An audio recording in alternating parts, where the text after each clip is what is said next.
Oke bro, gimana kabar kalian hari ini? Semoga kalian yang di rumah baik-baik saja. Seperti biasa, kali ini saya akan menghibur kalian ya.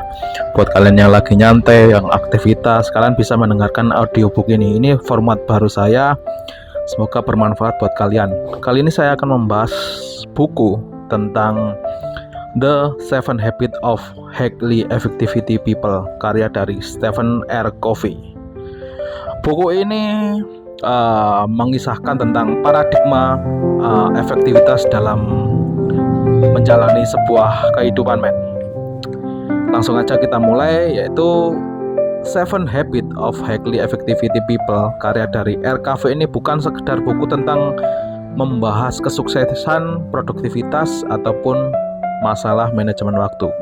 Buku ini adalah panduan mendalam tentang perubahan karakter dan paradigma kita dalam menjalani kehidupan. Covey menegaskan bahwa banyak orang yang ingin hasil instan, ingin cepat sukses, cepat kaya, cepat dihormatin, namun melupakan fondasi utama, yaitu nilai dan sebuah prinsip dalam kehidupan. Kesuksesan yang bertahan lama tidak dibangun dari teknik semata, tetapi dari karakter yang kuat. Covey membangun perjalanan efektivitas manusia ke dalam dua tahap besar, yaitu private victory atau kemenangan pribadi dan public victory ataupun kemenangan dalam bersosial.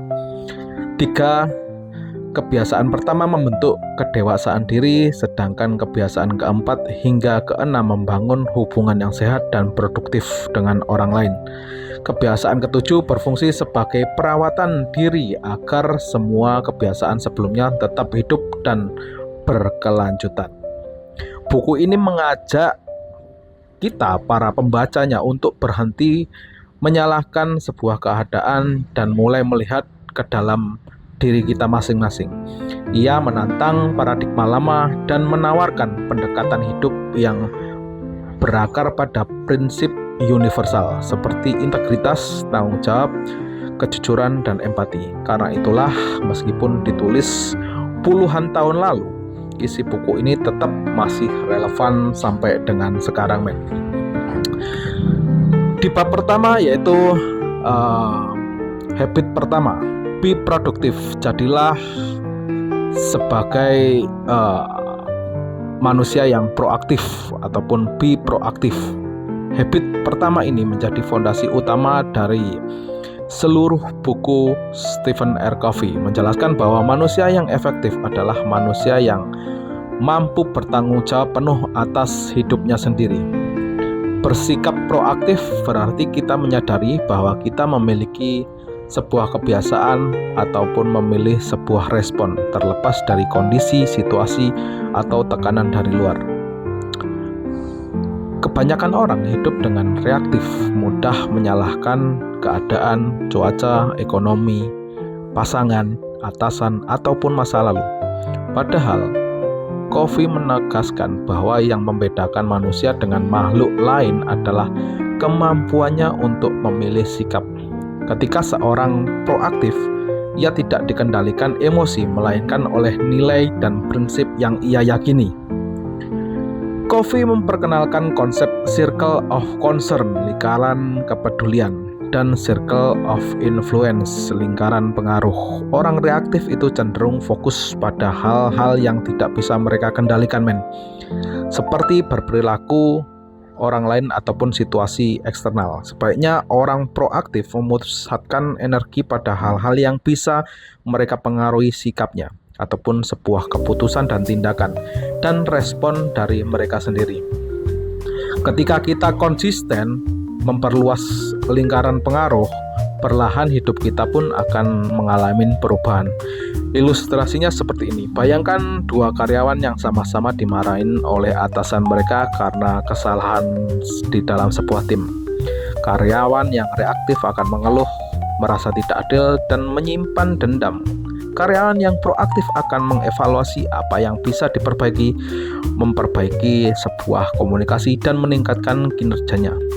Situasinya sama, cuma hasilnya dalam pengambilan keputusan itu akan sangat jauh berbeda. Covey juga menekankan pentingnya bahasa yang kita gunakan. Kalimat seperti saya tidak bisa, kemudian terpaksa, atau keadaan memaksa adalah tanda-tanda sebuah orang itu reaktif.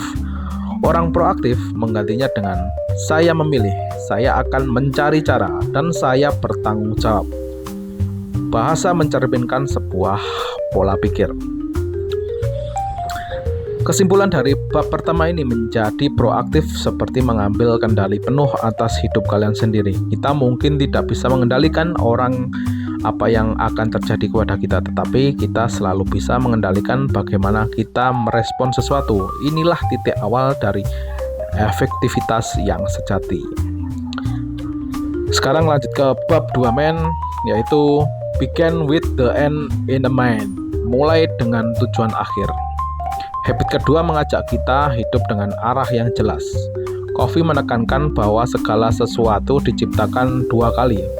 Pertama secara mental, lalu secara fisik. Jika seseorang tidak merancang hidupnya secara sadar, maka ia akan menjalani hidup berdasarkan ekspektasi orang lain, tekanan sosial, atau kebiasaan lama. Begin with the end in mind berarti kita memiliki gambaran jelas tentang siapa diri kita dan kemana kita ingin melangkah. Covey memperkenalkan konsep pernyataan misi pribadi. Personal mission statement ini bukan sekedar tentang karir ataupun finansial, tapi panduan hidup berdasarkan nilai, prinsip, dan makna. Orang yang hidup tanpa visi ibarat kapal tanpa kompas, bergerak tetapi tidak tahu arahnya mau kemana. Dengan visi yang jelas, keputusan harian menjadi lebih mudah karena kita tahu apa yang sejalan dengan tujuan hidup kita. Buku ini juga membahas peran dan keseimbangan hidup sebagai individu, pasangan, orang tua, profesional, dan anggota masyarakat. Tanpa tujuan akhir yang jelas, seseorang bisa sukses secara karir tetapi gagal dalam hubungan ataupun kesehatan. Covey mengingatkan bahwa kesuksesan sejati haruslah seimbang di antara semuanya. Ilustrasinya seperti ini. Bayangkan seseorang yang bekerja keras selama puluhan tahun demi jabatan yang tinggi, tetapi di usia tua menyadari hubungannya dengan keluarganya itu hancur. Ia tidak pernah mendefinisikan akhir yang ia inginkan. Sebaliknya, orang yang memiliki visi hidup akan menyusun prioritasnya sejak awal. Kesimpulan dari bab 2 ini, hidup yang efektif dimulai dari kejelasan sebuah tujuan. Memahami dengan nilai dan tujuan akhir hidup, kita tidak hanya sibuk tetapi benar-benar bergerak ke arah yang bermakna men. Oke, itu bab kedua. Kita lanjut ke bab ketiga. Put first thing first, dahulukan yang utama. Habit ketiga berbicara tentang manajemen waktu dan prioritas. Covey memperkenalkan matriks manajemen waktu yang terkenal, yang membagi aktivitas menjadi 4 kuadran: penting, mendesak, penting tidak mendesak, dan tidak penting mendesak, dan tidak penting dan tidak mendesak. Orang efektif fokus pada hal penting tapi tidak mendesak, seperti perencanaan, pengembangan diri, membangun hubungan, dan menjaga kesehatan. Banyak orang terjebak pada hal yang mendesak, email, notifikasi, deadline kecil, hingga lupa hal-hal penting yang jangka panjang. Covey menegaskan bahwa efektivitas bukan soal sibuk, tetapi soal masalah prioritas. Ia menuntun disiplin dan keberanian untuk berkata tidak pada hal-hal yang tidak selaras dengan tujuan hidup. Ilustrasinya, misalkan seorang ayah yang terlalu sibuk bekerja mungkin selalu punya alasan menunda waktu bersama anak. Padahal membangun hubungan keluarga adalah hal penting yang tidak mendesak. Sampai akhirnya hal itu terlambat dan kemudian hari dia menyesalinya. Kesimpulan dari bab ketiga, mendahulukan yang utama berarti menyelaraskan tindakan harian dengan nilai dan tujuan hidup. Disiplin dalam prioritas adalah kunci kehidupan yang seimbang dan bermakna men. Habit yang keempat dari bab keempat, think win-win, berpikir selalu menang dan menang. Habit keempat mengubah cara kita memandang hubungan dan kerjasama. Covey menjelaskan bahwa berpikir win-win berarti mencari solusi yang menguntungkan dari semua pihak, bukan menang dengan mengorbankan orang lain. Pola pikir ini berakar pada mentalitas kelimpahan, bukan kelangkaan. Banyak konflik muncul karena pola pikir win-lose atau lose-win. Orang win-win memiliki karakter yang kuat, empati yang tinggi, dan keberanian untuk bernegosiasi secara adil. Mereka fokus pada hubungan yang jangka panjang, bukan kemenangan sesaat. Ilustrasinya, dalam sebuah negosiasi bisnis, pendekatan win-win menciptakan kemitraan jangka panjang, bukan hubungan yang penuh dengan kecurigaan ataupun merugikan pihak yang lain. Bab keempat ini mempunyai kesimpulan berpikir yang win-win, membangun kepercayaan dan hubungan yang sehat. Kesuksesan sejati tidak perlu mengalahkan orang lain. Bab kelima, yaitu seek first to understand, then to be understood.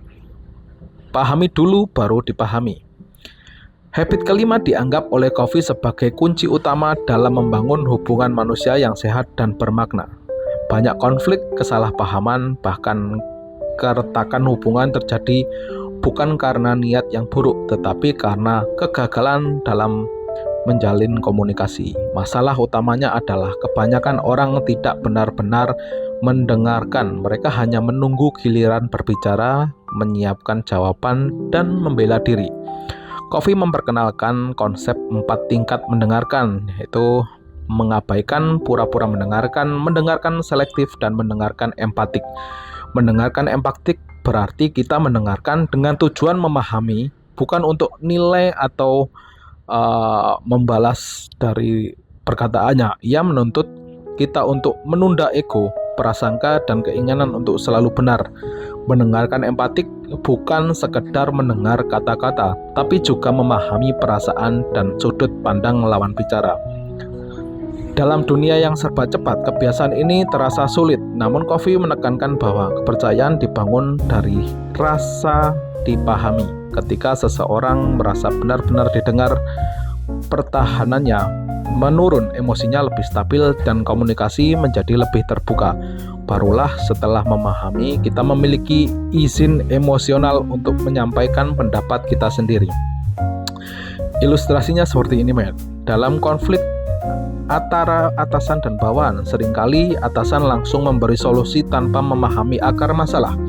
Jika atasan terlebih dahulu mendengarkan keluhan, tekanan kerja, dan sudut pandang dari bawahannya, solusi yang dihasilkan akan jauh lebih efektif dan diterima dengan lapang dada. Covey juga mengingatkan bahwa memahami orang lain tidak berarti selalu setuju. Memahami dan tentang menghormati perspektif, bukan mengalah. Justru dengan pemahaman yang mendalam, komunikasi menjadi lebih jujur dan solutif. Kesimpulan dari bab kelima, yaitu komunikasi yang efektif dimulai dari empati. Dengan memahami orang lain terlebih dahulu, kita membangun sebuah kepercayaan, mengurangi konflik, dan menciptakan hubungan yang lebih kuat dan bermakna. Bab keenam, yaitu sinergis atau bersinergi. Sinergi adalah puncak dari kebiasaan hubungan antara manusia. Covey menjelaskan bahwa sinergi berarti menggabungkan perbedaan untuk menciptakan hasil yang lebih besar daripada sekedar penjumlahan individu. Ini bukan kompromi setengah-setengah, melainkan kolaborasi kreatif yang melahirkan solusi baru. Banyak orang takut pada perbedaan pendapat, latar belakang, cara berpikir, padahal menurut Covey, perbedaan adalah sumber kekuatan terbesar.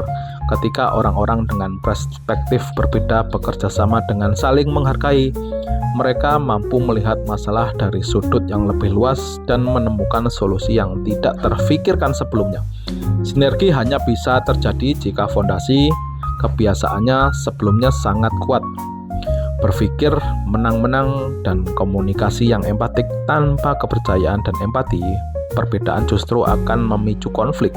Namun dengan sikap terbuka, rendah hati, dan terorientasi pada solusi, perbedaan menjadi sebuah peluang. Ilustrasinya seperti ini. Dalam sebuah tim proyek, anggota dengan latar belakang teknis, kreatif, dan bisnis seringkali berbeda pendapat. Jika masing-masing memaksakan ego, proyek akan gagal. Namun jika mereka melakukan bersinergi, hasilnya bisa jauh melampaui ekspektasi awal. Covey menekankan bahwa sinergi membutuhkan keberanian, Berani untuk tidak selalu benar, berani untuk belajar dari orang lain, dan berani keluar dari zona nyaman. Sinergi juga menuntut sikap saling percaya bahwa setiap orang itu membawa nilai yang unik. Kesimpulan dari bab 6, sinergi adalah kekuatan kolaborasi sejati. Dengan menghargai perbedaan dan bekerja sama secara terbuka, kita dapat menciptakan hasil yang jauh lebih besar dan bermakna. Habit yang terakhir yaitu sharpen the saw, asah gergaji. Habit ketujuh adalah tentang pembaharuan diri secara berkelanjutan. Covey menggunakan metafora gergaji. Secara seseorang yang terus menebang pohon tanpa mengasah gergajinya akan semakin lelah dan tidak efektif. Begitu pula manusia tanpa perawatan diri, produktivitas dan kualitas hidup yang menurun. Covey membagi pembaharuan diri ke dalam 4 dimensi utama: fisik, mental, emosional, dan spiritual. Dimensi fisik mencakup olahraga, pola makan sehat, dan istirahat yang cukup. Dimensi mental berkaitan dengan belajar membaca dan menegaskan pikiran. Dimensi emosional dan sosial melibatkan hubungan yang sehat, empatik, dan kontribusi. Sementara dimensi spiritual berhubungan dengan nilai, makna hidup, dan refleksi diri. Banyak orang mengabaikan habit ini karena terlalu sibuk, padahal justru kesibukan itulah alasan utama untuk mengasah gergaji. Covey menegaskan pembaharuan diri bukan kemewahan, melainkan kebutuhan. Tanpa pembaharuan, kebiasaan lainnya akan melemah. Ilustrasinya seperti ini. Seorang profesional yang bekerja tanpa henti mungkin terlihat produktif dalam jangka pendek, tetapi akan mengalami sebuah kelelahan, stres, dan kehilangan makna. Sebaliknya, orang meluangkan waktu untuk merawat diri akan lebih fokus, kreatif, dan seimbang. Habit ini juga menekankan keseimbangan. Terlalu fokus pada setiap dimensi sambil mengabaikan yang lain akan menciptakan ketimpangan hidup.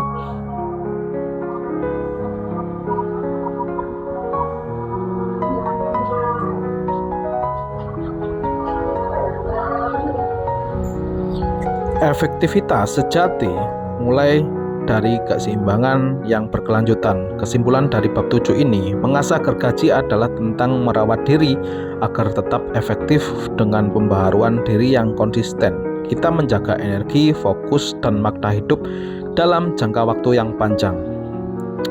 Oke, makna besar dari 7 habit ini, 7 habit of highly effectivity people, bukan sekedar buku produktivitas, melainkan panduan hidup berbasis prinsip. Buku ini mengajarkan bahwa perubahan sejati dimulai dari dalam, dari karakter, nilai, dan cara kita memandang dunia. Efektivitas bukan soal sebuah kecepatan, tetapi arah. Bukan soal menang cepat, tetapi hidup yang bermakna. Dengan menerapkan tujuan kebiasaan ini secara konsisten, kita tidak hanya menjadi lebih sukses, tetapi juga menjadi manusia yang utuh, berintegritas, dan berdampak bagi sekitar. Oke bro, itu tadi buku dari Stephen R. Covey bro. Semoga bermanfaat buat kalian yang mendengarkan di waktu senggang dan juga bermakna buat kehidupan kalian bro. Oke, sekian dari saya, semoga bermanfaat dan see ya.